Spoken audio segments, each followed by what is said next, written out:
Orange cake बनाएं और राज करें अपने सास के, ससुर के या अब्बू के दिल पर, क्योंकि ये केक बहुत ही मज़ेदार बन के तैयार होता है और सबको ये बहुत ही ज़्यादा पसंद आने वाला है। रेसिपी भी बहुत आसान है और सीज़न भी है। तो चलें जी, स्टार्ट करते हैं ऑरेंज केक बनाना, वो भी पतीले के अंदर, ताकि कोई भी बहाना ना रह जाए ऑरेंज केक बनाने का। अस्सलाम वालेकुम माय यूट्यूब फैमिली, उम्मीद करती हूँ आप बिल्कुल ठीक होंगे। तो यहाँ पर हम बनाने जा रहे हैं ऑरेंज केक, जिसके लिए हम लोगों ने एक बोल के अंदर चीनी ले ली है। चीनी यहाँ पे हमने पिसी हुई इस्तेमाल की है 200 ग्राम, और उसके अंदर हम शामिल कर लेंगे ऑरेंज जेस्ट। तो ऑरेंज जेस्ट किस तरह बनाएंगे, हम लोग कोई भी बारीक सा ग्रेटर ले लेंगे, कद्दूकश करने वाला, जिससे कि हमने ऑरेंज के छिलकों को इसके अंदर कद्दूकश कर लेना है। तो यहाँ पे हम 3 ऑरेंज का इस्तेमाल करेंगे। 3 ऑरेंज के छिलकों को हमें इसी तरह से ग्रेट कर लेना है और इसके छिलकों को चीनी के अंदर कद्दूकश करना है। चीनी के अंदर इस वजह से करना है, इसके फ्लेवर और ऑयल जो है इसके अंदर लॉक हो जाएगा। उससे आपका जो छिलके की कड़वाहट है वो बिल्कुल ख़त्म हो जाएगी और इसके अंदर लॉक हो जाएगी। तो ये जो 3 ऑरेंज बचे थे, हम इसे भी वेस्ट नहीं करेंगे, इसको भी हम इस्तेमाल करेंगे ऑरेंज केक बनाने के लिए।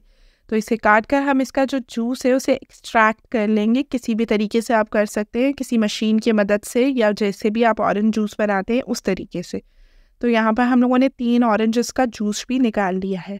तो बनाना बहुत ही सिंपल है, और अगर अभी तक आपने मेरे चैनल को सब्सक्राइब नहीं किया तो मेरे चैनल को सब्सक्राइब कर लें, बेल आइकन के बटन को प्रेस कर लें, ताकि आने वाली न्यू वीडियोस की अपडेट्स आपको टाइमली मिलती रहे।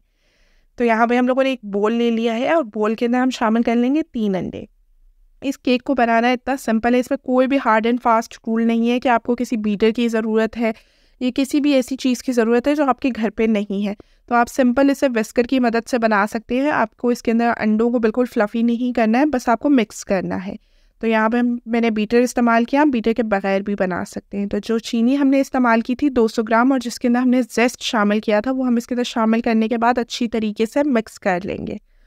और मिक्स करने के बाद हम इसके अंदर शामिल करेंगे बाकी के इंग्रेडिएंट्स। बाकी के इंग्रेडिएंट्स भी बहुत सिंपल है, इसको बनाना भी बहुत सिंपल है, ये टेस्ट में भी बहुत अच्छा बनता है।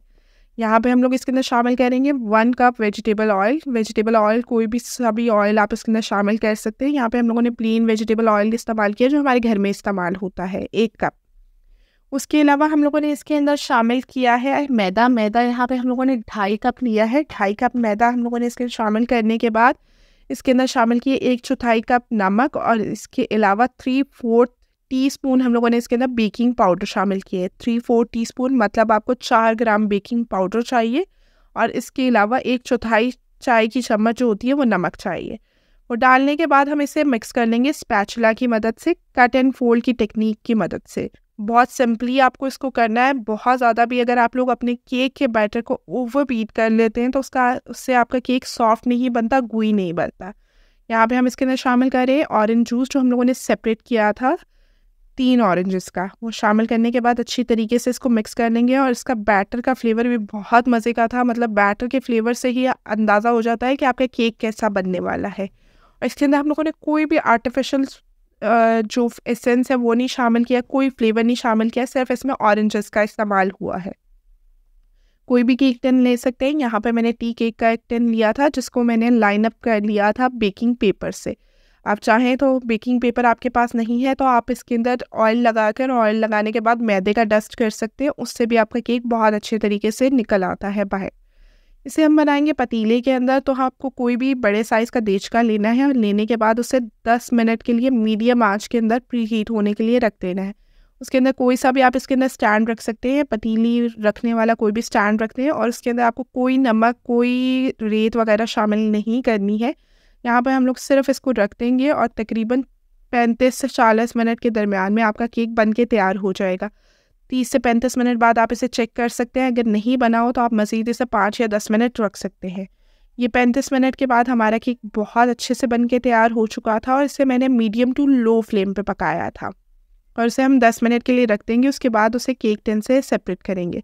यहाँ पे हम कैरामलाइज ऑरेंज के रिंग्स तैयार कर रहे हैं। ये बिल्कुल ऑप्शनल है, अगर आप नहीं चाहते तो बिल्कुल इसको नहीं बनाएं। मुझे ये केक पे अच्छे लगते हैं और इसका फ्लेवर भी पसंद है, इस वजह से मैं इसे बना रही हूँ। और इसकी जो सॉस है कैरामलाइज हुई हुई, ये मैं केक पे नहीं इस्तेमाल करूँगी, क्योंकि ये बिल्कुल क्रंची सी हो जाएगी, जो केक का सॉफ्ट फ्लेवर है उसे ख़राब करेगी। मैं इसे इस्तेमाल करूँगी ऑरेंज राइस बनाने के लिए। ऑरेंज राइस में बहुत अच्छा फ्लेवर करते हैं ये जो ऑरेंज ज़ेस्ट से बनाया हुआ आपका कैरामलाइज़्ड सिरप होता है। तो यहाँ पर मैं इसको नहीं इस्तेमाल करूँगी, सिर्फ़ इसके ऑरेंज के रिंग्स इस्तेमाल करूँगी और उसे केक के ऊपर रख दूँगी। और इसके बाद हम इसकी बहुत सिंपल सी ऑरेंज सॉस तैयार करेंगे जो कि बहुत मज़े की और झटपट बन के तैयार हो जाती है और बहुत ज़्यादा आपका ख़र्चा भी नहीं आने वाला। घर पे बनी पड़ी हुई चीज़ों से आपके ये ऑरेंज केक बन के तैयार हो जाएगा। उसमें किसी भी हम क्रीम चीज़ का या क्रीम का इस्तेमाल नहीं करेगा और हमारी सॉस बहुत मज़े की बनेगी। तो अगर आप लोगों के घर में कोई शुगर पेशेंट है तो आप उस सॉस को स्किप भी कर सकते हैं और इसी तरह भी इसको यूज़ कर सकते हैं। तो यहाँ पे हम सॉस बनाने के लिए 1 कप पिसी हुई चीनी ले लेंगे और इसके अंदर हाफ ऑरेंज का हमें ज़ेस्ट शामिल करना है, उसी तरह कद्दूकश करके। आधे ऑरेंज का हमें ज़ेस्ट चाहिए होगा और आधे ऑरेंज का हमें जूस चाहिए होगा।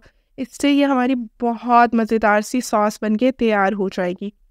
सॉस का बहुत अच्छा फ्लेवर होता है और ये एक्स्ट्रा स्वीट और टैंगी सा फ्लेवर देता है आपके केक को। अगर आप लोग इसको स्किप करना चाहें तो स्किप कर सकते हैं और अगर आप इसे बनाना चाहते हैं तो इसका टेस्ट बहुत अच्छा आता है। इसे सेपरेट भी आप बना के रख सकते हैं और अगर आप चाहें तो आप इससे केक के ऊपर पूरे केक पे पोर भी कर सकते हैं। मगर बहुत सारे घरों में डायबिटीज़ का इशू होता है या कुछ लोग जो है शुगर को अवॉइड कर रहे होते हैं तो वो लोग इस स्टेप को स्किप भी कर सकते हैं। इस स्टेप के बगैर भी आपका जो ऑरेंज केक बना हुआ है वो बहुत मज़े का बन के तैयार हुआ है। वो अगर आप उसे ज़्यादा बैच बनाना चाह रहे हैं, 2 से 3 केक बनाना चाह रहे हैं तो आप उसे बना कर रख सकते हैं। रूम टेम्परेचर पर भी ठीक रहेगा क्योंकि मौसम बहुत अच्छा है। और अगर आप फ्रिज में रखना चाहते हैं तो फ्रिज पे भी रख सकते हैं। वार्म भी सर्व कर सकते हैं और अगर आप चाहें तो ठंडा भी सर्व कर सकते हैं। तो यहाँ पे हमारा बहुत ही ज़्यादा मज़ेदार ऑरेंज केक बन के तैयार हो चुका है। इसके ऊपर हम लोगों ने पोर कर लिया है अपना ऑरेंज सॉस और ऑरेंज सॉस पोर करने के बाद आप इसे एंजॉय कर सकते हैं और ये जैसे ही बनता है झटपट ख़त्म हो जाता है क्योंकि ये केक बच्चों और बड़ों सबको बहुत पसंद आता है और स्पेशली बड़ों को ये केक बहुत ज़्यादा पसंद आता है। ये केक इतना सॉफ्ट और इतना गुई था कि झटपट ख़त्म हो गया था। इस केक को जैसे ही हम तोड़ रहे थे ये बाइट के लिए भी फॉर्क में नहीं आ रहा था, ये इतना सॉफ्ट था कि ये बिल्कुल टूटे जा रहा था। तो आप लोग अंदाज़ा लगा सकते हैं कि कितना सॉफ्ट और गुई बनकर तैयार हुआ है। ज़रूरी नहीं है कि आपके पास ओवन हो, बीटर हो, उसके बगैर भी आप इसे घर पे बहुत आसानी से बना सकते हैं घर की चीज़ों के साथ। तो ये केक उम्मीद करती हूँ आपके घर में सबको पसंद आएगा और आप करेंगे सबके दिलों पे राज इस केक को बनाने के बाद। यहाँ पर ये केक हम लोग खा रहे थे और खाने के बाद मतलब पता ही नहीं चला कि केक कब ख़त्म हो गया और हम लोग सोच रहे थे दोबारा से ट्राई करें। तो आप लोग भी इसे ज़रूर ट्राई कीजिएगा, अपनी फैमिली एंड फ्रेंड्स के साथ शेयर कीजिएगा ताकि वो लोग भी इस रेसिपी को ट्राई कर सकें। और अगर अभी तक आप लोगों ने चैनल को सब्सक्राइब नहीं किया तो चैनल को सब्सक्राइब करें, बेल आइकन के बटन को प्रेस करें ताकि आने वाली न्यू वीडियोस की अपडेट्स आपको टाइमली मिलती रहे। और अगर आप लोग चाहते हैं कि मैं ऑरेंज से रिलेटेड आपके साथ और भी रेसिपीज़ शेयर करूं तो मुझे कमेंट सेक्शन में ज़रूर बताइएगा कि आप ऑरेंज की ऐसी कौन सी रेसिपी है जिसे देखना चाहते हैं। Thank you so much. अल्लाह हाफ़िज़।